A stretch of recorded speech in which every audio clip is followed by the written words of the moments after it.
Notre lecture est dans l'Évangile selon Luc, le chapitre 9. Nous sommes dans l'Évangile selon Luc, le chapitre 9, le verset 18. Luc 9e, 18 à 36. Un jour que Jésus priait à l'écart et que ses disciples étaient avec lui, il leur posa cette question. Les foules, qui disent-elles que je suis? Ils répondirent, Jean-Baptiste. D'autres, Élie. D'autres, un des anciens prophètes ressuscités. Mais vous, leur dit-il, qui dites-vous que je suis? Pierre répondit, le Christ de Dieu. Jésus leur recommanda sévèrement de ne le dire à personne. Il ajouta qu'il fallait que le Fils de l'homme souffre beaucoup, qu'il soit rejeté par les anciens, par les principaux sacrificateurs et par les scribes, qu'il soit mis à mort, et qu'il ressuscite le troisième jour. Puis, il dit à tous, si quelqu'un veut venir après moi, qu'il renonce à lui-même, qu'il se charge chaque jour de sa croix et qu'il me suive. Quiconque en effet voudra sauver sa vie, la perdra. Mais quiconque perdra sa vie à cause de moi, la sauvera. Et que sert-il à un homme de gagner le monde entier s'il se perd ou se ruine lui-même? En effet, quiconque aura honte de moi et de mes paroles, le Fils de l'homme aura honte de lui quand il viendra dans sa gloire et dans celle du Père et des saints anges.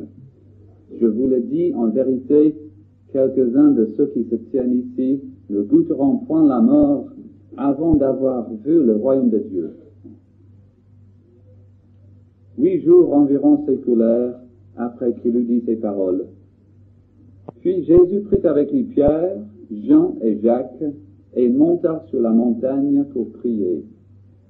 Pendant qu'il priait, l'aspect de son visage changea et son vêtement devint d'une éclatante blancheur. Et voici que 2 hommes s'entretenaient avec lui, c'étaient Moïse et Élie, qui, apparaissant dans la gloire, parlaient de son départ qu'il allait s'accomplir à Jérusalem. Pierre et ses compagnons étaient accablés de sommeil, mais ils se tinrent éveillés et virent la gloire de Jésus et les 2 hommes qui étaient avec lui. Au moment où ces hommes se séparaient de Jésus, Pierre lui dit, Maître, il est bon que nous soyons ici. Dressons 3 tentes, une pour toi, une pour Moïse et une pour Élie. Il savait ce qu'il disait. Comme il parlait ainsi, une nuée vint les envelopper, et les disciples furent saisis de crainte, tandis qu'ils entraient dans la nuée. Et de la nuée sortit une voix qui dit, celui-ci est mon fils élu, écoutez-le. Ce matin, il s'agit d'un deuxième message au sujet du renoncement à soi. Et je vous invite à ouvrir la parole de Dieu dans le chapitre que nous venons de lire, l'Évangile selon Luc 9, 23. Luc 9, 23. Il y a une semaine, nous avons examiné 2 Corinthiens 5, 13 à 15. Nous avons parlé du renoncement à soi. Nous avons vu qu'il s'agit d'une exigence oubliée. L'Église de Dieu, en général, a oublié cette vérité, cette exigence. Nous avons vu que l'égocentrisme est le trait distinctif de l'inconverti. Alors, si votre vie se tourne autour de vous, autour de toi, vous êtes inconverti. Et nous avons vu, il y a une semaine, que le renoncement à soi est le trait distinctif du vrai croyant. Il dit non à lui-même pour dire oui au Fils de Dieu. Notre deuxième message s'appelle « Se charger de sa croix ». et son point de départ est Luc 9, 23 et 24. Et je vous invite à ouvrir la parole de Dieu pour avoir ces deux versets sous les yeux ce matin. C'est le Fils de Dieu qui parle, Luc 9, 23. Puis il dit à tous, si quelqu'un veut venir après moi, qu'il renonce à lui-même, qu'il se charge chaque jour de sa croix et qu'il me suive. Quiconque, en effet, voudra sauver sa vie, la perdra. Mais quiconque perdra sa vie à cause de moi, la sauvera. Et ici, dans ce texte, le Seigneur Jésus-Christ nous parle de deux choses. En premier lieu, il nous parle du premier jour de la vie chrétienne. Et ensuite, il parle de chaque jour après. Voilà les deux points de ce matin. Le premier jour de la vie chrétienne, et ensuite chaque jour après. Parlons du premier jour de la vie chrétienne. Messieurs, mesdames, le royaume de Dieu n'a qu'une seule porte d'entrée. Le Fils de Dieu a parlé au monde, et qu'est-ce qu'il a dit? Il a dit, étroite est la porte, et resserrez le chemin qui mène à la vie, et il y en a peu qui le trouvent. Et personne ne peut entrer dans le royaume de Dieu sans passer par cette porte qui est tellement étroite. Il n'y en a qu'une seule. Et cette porte est si étroite qu'il est impossible d'y passer sans laisser le moi derrière moi. C'est-à-dire, le renoncement à soi est exigé dès le premier jour. Et c'est en renonçant à soi-même qu'on entre dans le royaume de Dieu. Et pour bien souligner ce point, Jésus, dans notre verset Luc 9, 23, il se sert d'une illustration vivante pour parler du renoncement à soi. Il parle de la croix. C'est une illustration, bien sûr, qui se réalisera bientôt dans sa propre expérience. 6 fois dans les évangiles, Jésus utilise cette illustration pour parler du renoncement à soi. Il dit, si quelqu'un veut venir après moi, qu'il renonce à lui-même. Mais tout de suite après, il dit la même chose d'une autre manière. Qu'il se charge chaque jour de sa croix. Alors, quand vous entendez le mot croix, quelles sont les idées qui vous viennent à l'esprit? Est-ce que vous pensez aux souffrances du Fils de Dieu? Ou est-ce que vous pensez à Étienne, lapidé? Ou est-ce que vous pensez à l'exécution de l'apôtre Paul? À quoi pensez-vous quand vous entendez le mot croix? Et ensuite, vous regardez votre propre expérience et vous vous dites, peut-être, moi, je n'ai pas de croix à porter. Et vous en avez honte, en fait, vous êtes un peu perplexe parce que vous savez que sans la croix, sans porter la croix, sans se charger de sa croix, on n'est même pas chrétien. Notre texte nous le dit. Si quelqu'un ne se charge pas de sa croix, il n'est pas disciple du Fils de Dieu. Si le renoncement de soi vous est inconnu, si dimanche 13 janvier 1991, vous n'êtes pas en train de vous mettre à mort, vous n'êtes certainement pas chrétien. Si dans votre vie, vous nourrissez l'amour de votre propre confort, vous êtes toujours étranger au Christ. Tous ceux qui sont appelés à suivre le Christ sont appelés à se charger de la croix. Mais nous ne sommes pas tous appelés à la prison et nous ne sommes pas tous appelés à être martyrisés, comme nous allons voir avant la fin du message.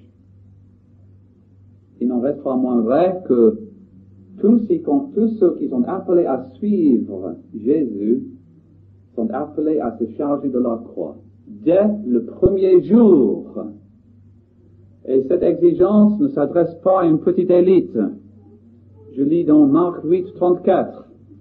Puis il appela la foule. avec ses disciples et leur dit, si quelqu'un veut venir après moi, qu'il renonce à lui-même, qu'il se charge de sa croix et qu'il me suive. Je cite Matthieu 10, 38. Celui qui ne prend pas sa croix et ne me suit pas n'est pas digne de moi. Et je cite Luc 14, 27. Quiconque ne porte pas sa croix et ne me suit pas ne peut être mon disciple. Il est absolument, complètement, catégoriquement impossible d'être chrétien sans se charger de sa croix. La seule manière d'éviter la croix, c'est de prendre le chemin qui mène à la perdition. C'est pour cela que Jésus dit au verset 24 ici, « Quiconque en effet voudra sauver sa vie, la perdra. » Je suis avec vous étonné devant cet enseignement, mais l'enseignement de Jésus est clair comme le jour. Mais l'évangélisme moderne oublie cet enseignement. L'évangélisme moderne est soucieux, il veut amener les gens à la vie éternelle, à la paix avec Dieu, et en le faisant si soucieux, il n'insiste plus que le Seigneur exige le renoncement à soi.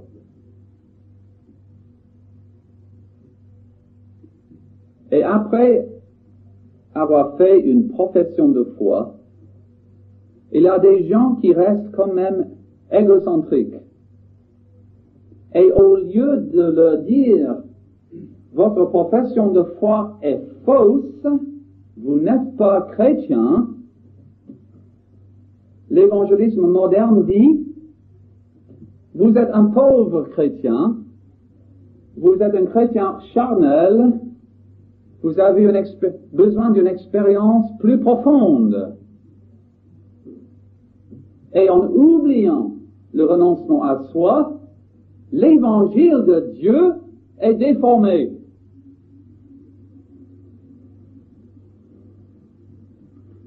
Sans la croix, il est impossible de suivre Jésus, et sans suivre Jésus, il est impossible d'avoir la vie éternelle. La porte du Seigneur Jésus-Christ n'est pas large, elle est étroite. Et tous ceux, sans aucune exception quelconque, tous ceux qui ont la vie éternelle sont entrés dans la fraternité de la croix. Et cela dès le premier jour de leur vie chrétienne. C'était notre premier point. Nous avons parlé du premier jour. Notre deuxième point, c'est de parler de chaque jour de la vie chrétienne après. Et sous cette rubrique, j'ai 4 choses à faire, à dire, et la 4e chose sera divisée en 2. Nous allons parler maintenant, non plus du premier jour, mais de chaque jour de la vie chrétienne. Première chose à dire sur cette rubrique, la croix n'est pas un droit d'inscription payé et oublié. La croix n'est pas un fardeau qu'on porte le premier jour, mais on la dépose et on marche sans croix le reste de sa vie chrétienne.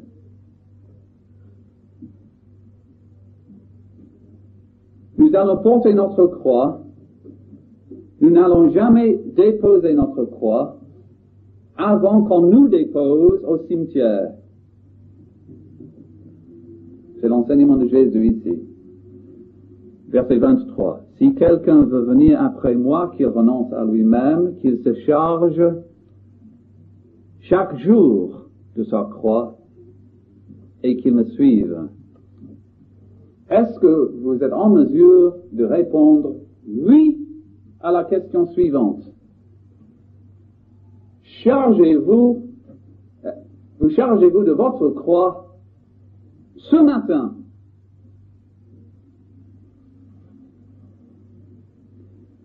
faut nous rappeler que le Seigneur Jésus-Christ, ici au Luc 9, il est avec ses disciples depuis 3 ans. Le commencement de la vie chrétienne a été très douloureux. Voilà Pierre. Pierre habitait un petit village au bord du lac. Il menait une vie assez paisible. Il a dû renoncer à tout cela pour suivre Jésus-Christ. C'était très difficile. Voilà Jacques et Jean. Ils avaient un père aimé. Ils avaient une vie aisée.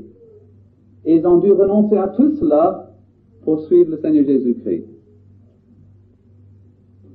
Et voilà Matthieu, Lévi, qui, avant sa conversion, était derrière son bureau de péage. Il avait un boulot bien rémunéré. Mais il a dû renoncer à tout cela pour suivre Jésus-Christ. Le début de la vie chrétienne, pour chacun, a été très très difficile. Mais 3 ans plus tard, Jésus ne dit pas: mes frères, vous avez laissé derrière vous toute difficulté. Vous avez pris la croix le premier jour de votre vie chrétienne, mais tout cela est terminé. Il ne parle pas ainsi. 3 ans plus tard, il dit toujours: si quelqu'un veut venir après moi, qu'il renonce à lui-même, qu'il se charge chaque jour de sa croix et qu'il me suive. Alors, en devenant chrétiens, nous laissons derrière nous toutes sortes de choses, mais nous ne laissons jamais derrière nous la croix. La croix est une affaire de tous les jours.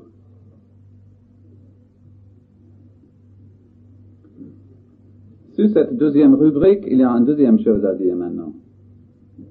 La croix que nous portons est une croix réelle. Et pour bien comprendre cela, parlons du croix de notre Seigneur Jésus-Christ. Ses douleurs sont atroces. Il est en train de mourir. Mais quelle est la véritable douleur du calvaire? Des milliers, des dizaines de milliers de gens ont été crucifiés par les Romains. Mais quelle est la véritable angoisse du calvaire? Je vous le dirai. Il a été fait péché, lui qui ne connaissait pas le péché. Il a été abandonné par son Père. Il s'est identifié au pécheur. Et le Créateur a été déshonoré et humilié devant ses créatures. Voilà sa croix. La croix, il ne s'agit pas essentiellement d'une douleur physique, mais d'une douleur intérieure, douleur spirituelle. Étienne n'a pas été lapidé chaque jour. Paul n'a pas été exécuté chaque jour. Et si vous ne comprenez pas que la croix est une souffrance intérieure, vous n'avez pas encore compris la croix de Jésus. Nos croix sont invisibles aux yeux humains. Alors si vous osez le faire, regardez autour de vous en ce moment. Il y a des chrétiens dans cette salle. Tout véritable chrétien dans cette salle, en ce moment même, est en train de porter une croix. Même en ce moment. Alors, qui sont ceux ici qui sont en train d'être lapidés? Personne. Qui sont ceux dans cette salle qui sont en train d'être crucifiés? Qui sont ceux qui, à presque 10h30, sont en train d'être persécutés? Est-ce qu'il y a des gens qui se moquent de vous en ce moment? Qui sont ceux qui, en ce moment même, dans cette salle, sont en train de se faire mutiler?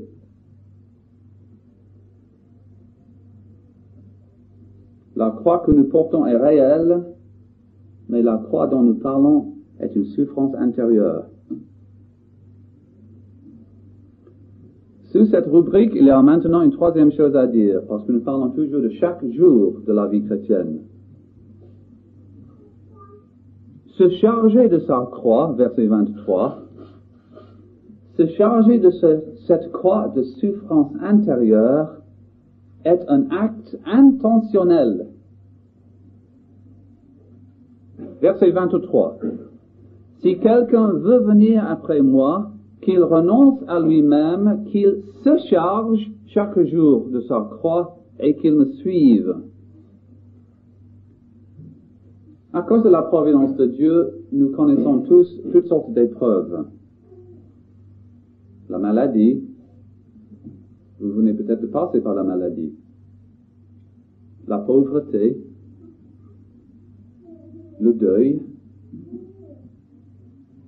la solitude. Mais ces choses-là ne sont pas des croix.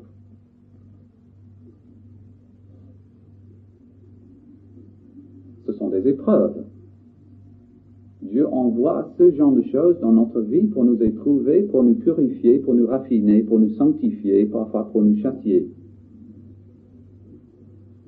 Ces choses nous arrivent malgré nous.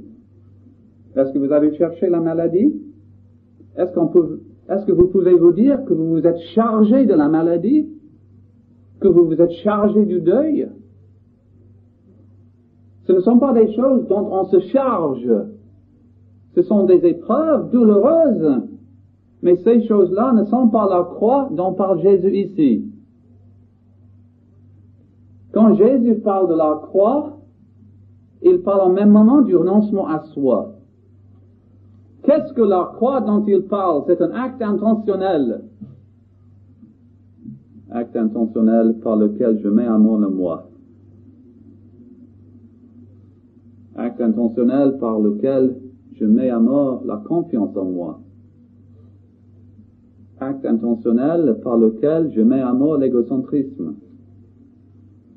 Acte intentionnel par lequel je mets à mort la vanité, la suffisance, l'amour propre, l'amour de mon propre confort, l'apitoiement de moi-même, l'éloge de moi-même, la satisfaction de moi, la fatuité,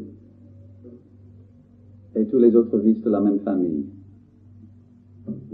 C'est ça la croix dont nous devrons nous charger chaque jour. Et tout véritable chrétien présent est en train de se charger d'une croix chaque jour, quelque chose de perpétuel, une croix douloureuse parce qu'il s'agit d'une souffrance intérieure, et il le fait délibérément. On est chargé de cette croix le premier jour de notre vie chrétienne, parce que nous nous sommes repentis de nos péchés et nous avons tourné le dos à tout ce qui déplaisait à Dieu. Mais pour continuer dans la foi, pour faire des progrès dans la vie de Dieu, on ne peut pas le faire sans porter la croix délibérément tous les jours.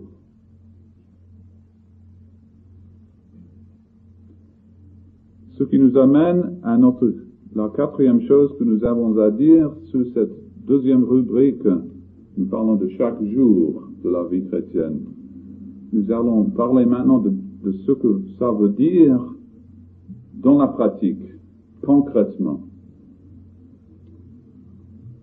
Mes amis, se charger de sa croix, c'est choisir délibérément tous les jours ce qui plaira au Christ et ce qui me peinera.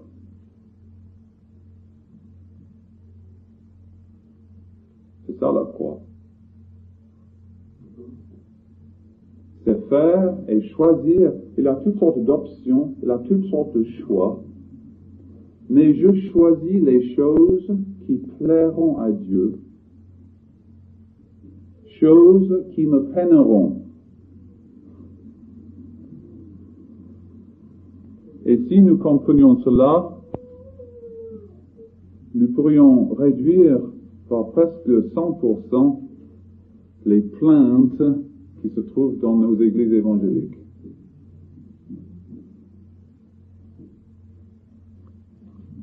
et nous aurions tous beaucoup moins de problèmes dans notre vie chrétienne. Pour expliquer ce que je veux dire, parlons de la mise en pratique de deux domaines. Et c'est ici que ce quatrième point se divise en deux. Parlons de notre culte personnel. Alors voilà notre Seigneur. Il est devenu homme. Il se lève tôt pour prier Dieu, pour jouir d'une bonne communion avec Dieu. Il fait froid. Le chauffage central n'existe pas. Il est passé hier toute la journée à enseigner, à faire des guérisons et à essayer de persuader les gens à se repentir de leurs péchés. Il s'est couché tard. Il n'a pas très bien dormi, mais il se lève quand même parce que ça plaît à Dieu et ça ne donne pas de place au moi. Et vous, le réveil sonne et vous ne voulez pas vous réveiller. C'est raisonnable parce que le bébé s'est réveillé 2 ou 3 fois pendant la nuit. Mais si vous aimez Dieu, vous préféreriez vous lever, passer un moment avec lui, voir sa face, méditer sur sa parole. Vous aimeriez faire ça plutôt que de vous lancer dans la journée, rencontrer tout le monde avant de rencontrer Dieu. Mais ça veut dire que je dois dire non à moi-même, et je dois le dire non seulement ce matin, mais la veille. Parce que c'était très agréable hier soir, on avait des amis à la maison, nous avons parlé 10 heures, 11 heures, minuit, 1 heure, 2 heures. Mais parfois, il faut dire non, même à des soirées agréables, pour pouvoir maintenir sa communion avec Dieu. Mais maintenant, vous voilà réveillés, debout, la Bible ouverte, et vous êtes en train de prier. Mais en train de prier, il a 1001 pensées qui vous viennent à l'esprit, qui envahissent votre pensée. Et il vous est difficile de contempler la gloire de Dieu. Et vous voulez prier que ton nom soit sanctifié, mais il vous est presque impossible de le prier. Et ça exige un effort, une certaine discipline, une certaine douleur pour se forcer à se concentrer sur les choses de Dieu. Mais vous choisissez ce chemin précisément parce que ce chemin est difficile. Il vous peine. Mais c'est le chemin qui plaît à Dieu. Et en tant que pasteur, nous sommes inondés de chrétiens qui disent « Pasteur, j'ai un petit problème dans ma vie de prière. Ne pourriez-vous pas me recommander un petit livre qui me relèvera facilement les esprits le matin avant de me lancer dans la journée ?»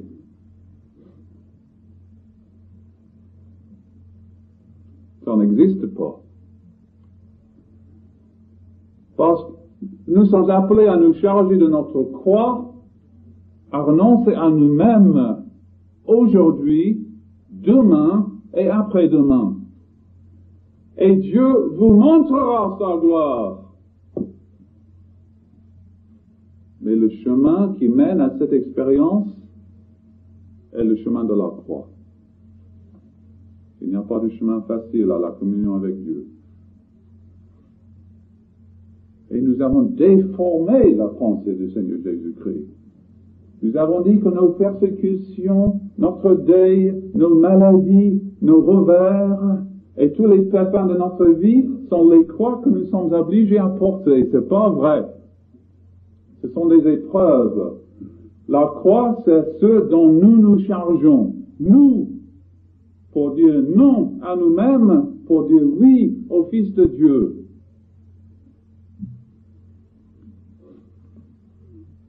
Ce quatrième point se divise en deux. Alors, parlons maintenant de notre service pour le Seigneur. Vous arrivez à l'usine, au bureau. Vous avez encore quelques minutes avant de commencer votre travail, mais vous voyez que voilà, vos amis, vos collègues, qui sont en train de se parler, et vous approchez d'eux, et vous surprenez des plaisanteries mondaines, démoniaques. Maintenant, vous avez un choix. Vous pouvez rester avec eux et rester complètement silencieux. Ou vous pouvez vous écarter d'eux et être seul. Ou vous pouvez rester avec eux et parler purement. Et c'est un choix. Vous savez que pour vivre avec Dieu et avec votre conscience, vous devez soit vous écarter d'eux ou soit parler pour la pureté. Alors vous choisissez soit de vous écarter, soit de parler. Mais en faisant ça, vous savez quand même que vous serez rejeté, pris de travers, et pendant la journée, certaines personnes vont vous éviter. Mais vous choisissez ce chemin quand même. Pourquoi? Précisément parce que c'est ce chemin-là qui plaît à Dieu et qui déplaît au moi.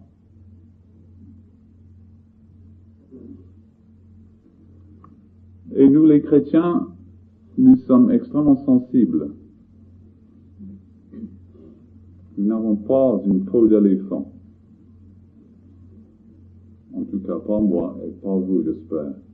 Nous n'avons pas des peaux de cuir. Nous sommes sensibles. Et surtout parce que la grâce de Dieu est entrée dans notre cœur.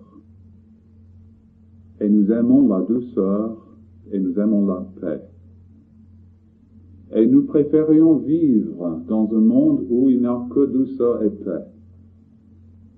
Mais ce qui est en jeu ici, dans cette situation, est l'honneur de Dieu et le bien-être éternel des hommes. Alors nous parlons et nous disons non à notre amour de paix et nous disons non à notre désir d'être acceptés et pour leur donner un message qui les offensera sûrement.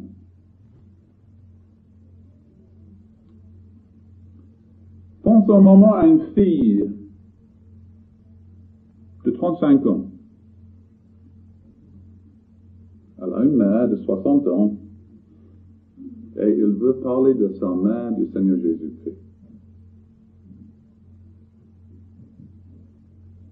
Parler à sa mère de l'Évangile implique que la mère se trompe depuis plus de 60 ans. Que toute sa philosophie est fausse. C'est remettre en question toutes ses idées et toute son échelle de valeurs. Et bien sûr, la fille n'aime pas une telle situation. Et elle sait qu'en parlant à sa mère de cette manière, elle risque d'être mal prise de travers, qu'elle risque quand même de créer une sorte de fossé entre elle et sa mère, mais elle le fait quand même, parce que ce qui est en jeu, c'est l'honneur de Dieu et le salut de sa mère. Et elle choisit délibérément le chemin le plus difficile, parce que c'est précisément ce chemin qui plaît à Dieu et qui déplaît au moi. Et deux cœurs seront brisés. Cœur de la mère et cœur de la fille. Et elle choisit ce chemin, c'est ça se charger de sa croix. On parle toujours du service pour le Seigneur. Il y a un besoin peut-être dans l'Église qu'il y a plus de moniteurs, plus de monitrices pour l'école du dimanche. On vous demande de vous engager. Mais qu'est-ce que ça veut dire? Ça veut dire avoir une meilleure connaissance de la Bible pour pouvoir répondre aux questions des enfants. Et on ne peut pas enseigner simplement si on ne connaît pas profondément. Alors ça implique tout de suite que je dois me donner à une étude plus approfondie dans la parole de Dieu. Ça implique aussi que je prie régulièrement pour tous les enfants, nommément. Ça implique que je me prépare, que je prépare les leçons et que je prépare les aides visuelles. Ça implique aussi que je rends visite aux enfants et que je les invite chez moi. Ça implique alors pas mal de sacrifices. Ça implique alors que je dois renoncer peut-être à certains passe-temps, certaines émissions et certains plaisirs, certains divertissements, certaines sorties et certains sports et certaines excursions. Mais c'est le chemin qui plaira à Dieu. Et c'est un chemin qui implique que je devrais renoncer à mon propre intérêt. Alors c'est le chemin à choisir. C'est ça le renoncement à soi. Notre Seigneur n'exagérait pas quand il parlait d'une croix qu'il faut porter chaque jour. Et choisir un autre chemin, c'est choisir le chemin qui mène à la perdition.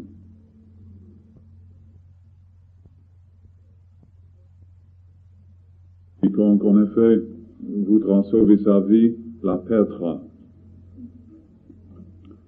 Mais quiconque perdra sa vie à cause de moi, la sauvera.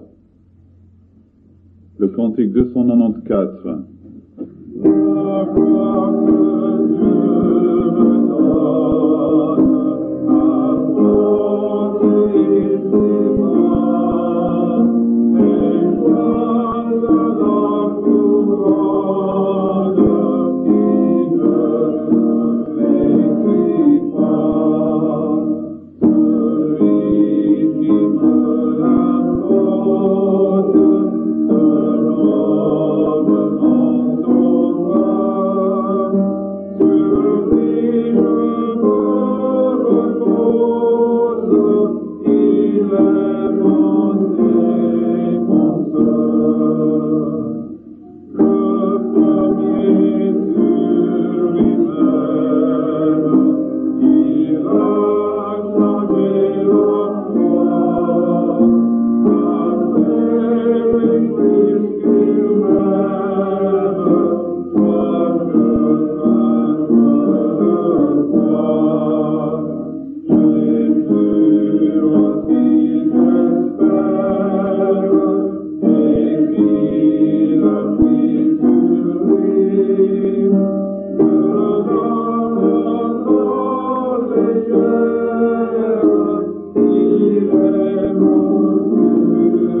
Seigneur, tu exiges que nous nous chargions de la croix mais tu te promets à tous tes disciples la couronne. Aide-nous en réfléchissant à notre responsabilité quotidienne à ne pas nous décourager. Aide-nous à contempler la gloire qui nous attend, à savoir que les promesses de Dieu sont vraies. Oh, aide-nous, Seigneur, dans nos circonstances particulières, à vouloir te plaire et à renoncer à nous-mêmes. Au nom de ton Fils. Amen.